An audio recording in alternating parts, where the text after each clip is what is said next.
Astu Namo Sidam Om Anubhadra Kertawiantu Wiswata. Semoga pikiran yang baik datang dari segala penjuru. Yang terhormat Ketua PHDI Pusat, yang kami hormati Ketua LLD Pusat, dan yang kami cintai dan kami banggakan seluruh permisa yang menonton tayangan Dharma Wacana ini. Puji syukur kehadirat Ida Sang Yang Widiwasa karena atas asung kertawara nugraha beliau diberikan keadaan sehat dan berbahagia tanpa kurang suatu apapun. Sembah sujud hamba kepada para leluhur yang selalu memberkati hamba pula.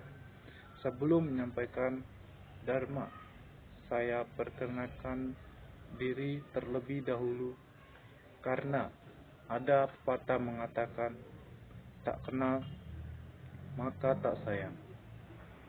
Perkenalkan, nama saya Desta Erlangga Ramadhani. Saya berasal dari daerah Kalimantan Selatan, dan pada kesempatan kali ini saya menyampaikan Dharma yang berjudul Kali Yuga.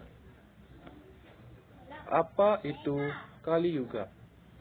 Dalam ajaran agama Hindu, Kali Yuga disebut juga dengan zaman kegelapan.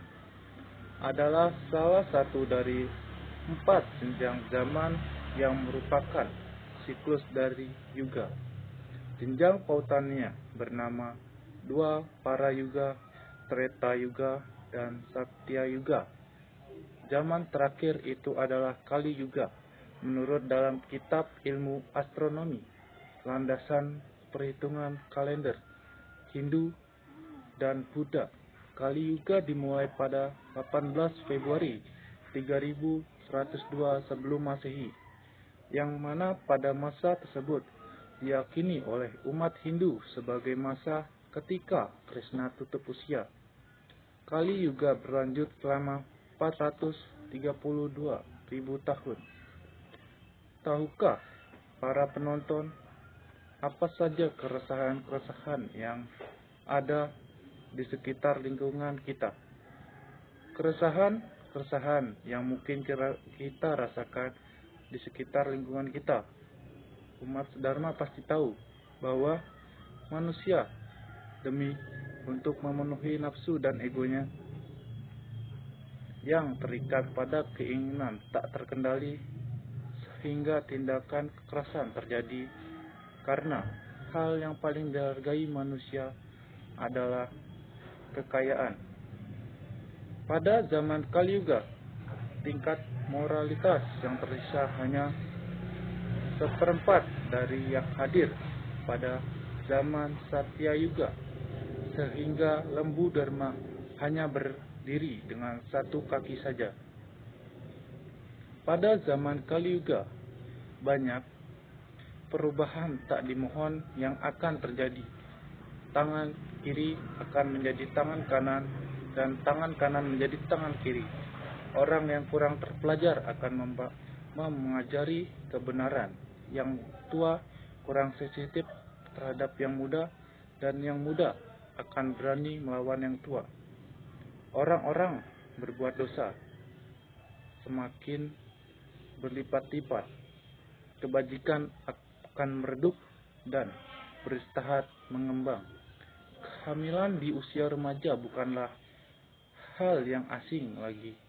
Penyebab utamanya kebanyakan karena dampak sosial dari pergaulan yang diproduksi menjadi salah satu kebutuhan utama dalam hidup. Umat manusia menjadi semakin pendek, raganya melemah secara mental dan rohani. Umur manusia rata-rata kurang dari 100 tahun. Para guru akan dilawan oleh para muridnya. Mereka perlahan-lahan kehilangan rasa hormat. Pelajaran akan dicela, dan karma nafsu akan mengontrol semua hasrat manusia.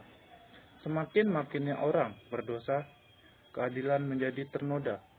dan kemarahan Tuhan akan mendera orang-orang berdosa akan dihukum melewati perihal jadinya yang disebabkan oleh kuasa Tuhan. Tetapi orang yang sedang hidup dan sempat menyaksikan sedang punya kesempatan sebagai bertobat atau tidak bertobat dan ikut hukum bersama orang-orang berdosa. Untuk mengurangi atau menghilangkan keresahan-keresahan tersebut ada di sekitar kita dengan menjalani nawawida bakti. Apa itu nawawida bakti?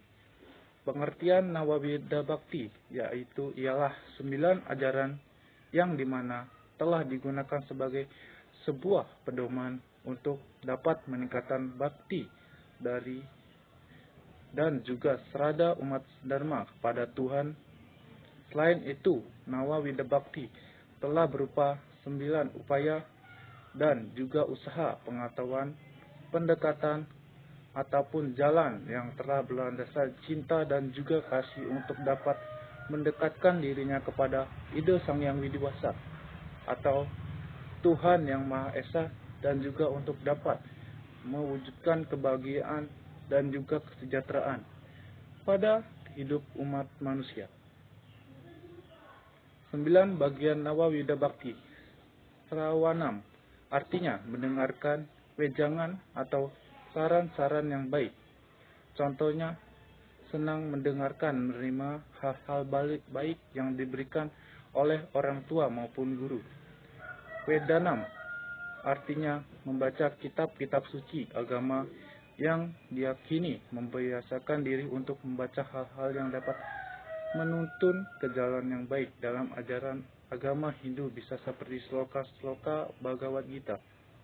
Kritanam artinya melantunkan tembang-tembang suci kidung. Contoh dalam kehidupan sehari-hari adalah mengkidung saat selesai melaksanaan persembahyangan atau upacara. Swaranam artinya secara berulang-ulang menyebutkan nama Tuhan. Contohnya seperti mengucapkan Om Nama Shivaya maupun mantra di mana tujuannya agar diberikan keselamatan jiwa maupun raga. Pada Sewanam artinya sujud bakti di kaki Nabi. Contoh sederhananya kita menghormati atau melaksanakan ajaran pendeta, ratu pedanda, pemangku. Sufyanam artinya menjalani persahabatan di mana kita sebagai makhluk sosial tidak bisa hidup sendiri, maka kita perlu menjalani persahabatan agar memiliki hidup yang tenang dan damai. Dasyam artinya berpasrah diri memuja kehadapan para dewa. Berpasrah diri merupakan sikap penuh bertanggung jawab kehadapan Tuhan dengan segala kemungkinan yang akan terjadi.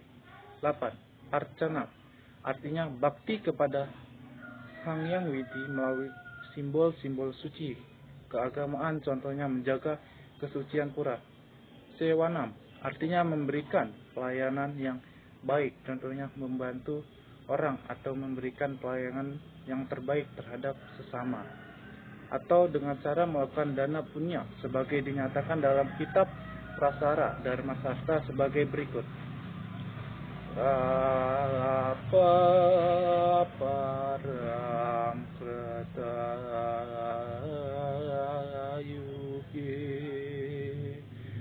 Tetyaya Anjanaya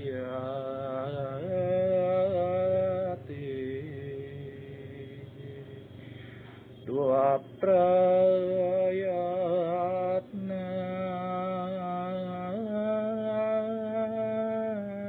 mitya sudanam ekam kala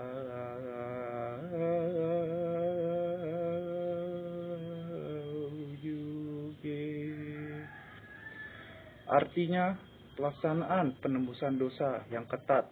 Tapa merupakan kewajiban pada masa Satya Yuga. Pengetahuan sang diri jenana pada Treta Yuga, pelaksanaan upacara kurban keagamaan pada masa Dua Prayuga, dan melaksanakan amal sedekah dan danam pada masa Kali Yuga. Prasara Dharma Sastra, Adhyaya 1 Sloka 23. Ketika pohon-pohon beristirahat berbunga dan pohon-pohon buah beristirahat berbuah, karenanya pada masa itulah masa-masa menjelang kemudian zaman Kali Yuga hujan akan turun bukan musimnya, ketika belakang zaman Kali Yuga sudah dekat. Mohon maaf bila ada salah yang saya ucapkan, dan saya akhiri dengan para masandi. Om Santi Santi Santi.